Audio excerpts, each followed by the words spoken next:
This is a true story that happened with a caller to Islam from Egypt called Amru Khalid. He said, 3 days ago, I received an email from a young lady from Australia. And the email reads as follows, and I quote, I am a young Lebanese lady that has a Muslim father and a Christian mother. For the first 10 years of my life, I lived in Lebanon. Then we migrated to Australia, which brought an end to my relationship, to my connection with the Middle East. I am currently 22 years of age. And after migrating to Australia, my association with my religion also ended completely. The only thing I know is that I am a Muslimah. That's it. I don't know what the Quran looks like. I don't know how to pray. And the religion plays no significance in my life. My mother and father separated, each one remarrying another person. I entered university. My mother and father left Australia, leaving me behind alone with no family, no brothers and sisters. I know nothing about my ancestry in Lebanon. I lived alone and I had to work to spend on myself. I attended university in the morning and worked at a bar in the evening. I have a boyfriend and have not left out any haram except having done it without any shame. I am fully westernized. I know a little bit of Arabic. And because I am extremely beautiful, I joined the beauty competition in New Zealand and won in this competition. I am planning to join a bigger competition in New Zealand, and I am currently modeling for magazines. During this time, I used to visit a Lebanese family residing in Australia. And I saw a Ramadan episode on television talking about modesty. The episode had its web address displayed. I went through a nervous breakdown. It was as though this episode was addressing me directly. I am sending you this email to ask, is it possible for Allah to accept me? In other words, forgive me?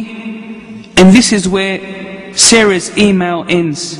Subhanallah, no matter how long a person's iman is, the soul of a person longs for its creator, just as the stomach hungers for food, so too does the soul long for Allah. This caller to Islam wrote back advising her about the conditions of repentance, and that Allah will of course forgive her if she repents.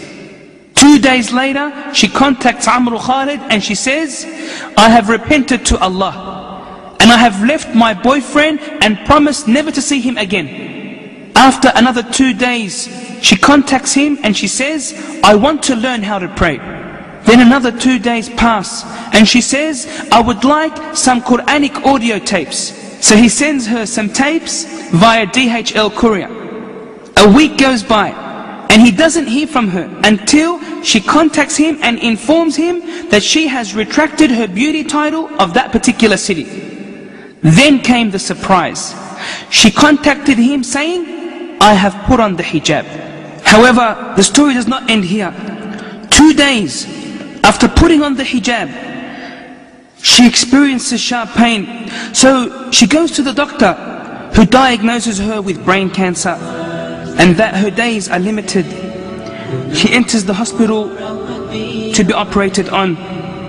The success rate of this operation, as informed by the doctors in Australia, is 20%. This is what the doctor said.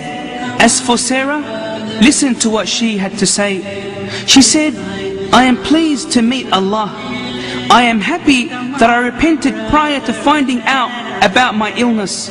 I don't know whether my mother and father will know about my situation.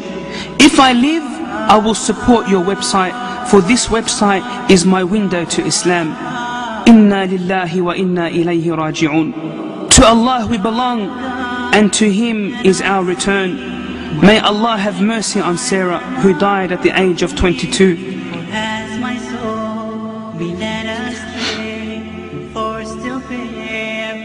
They buried her with the Muslims in New Zealand. Prior to her death, she sent a short letter to Amru Khalid saying, I lived far away from my Lord for 22 years, but I repented and turned back to Allah 3 weeks ago. I don't know many Muslims besides you and this internet forum. I urge you to make dua for me that Allah has mercy on me and to forgive me. Make dua to Allah to guide my mother, for she does not know anything about me. Signed, Sarah. كل نفس ذائقة الموت.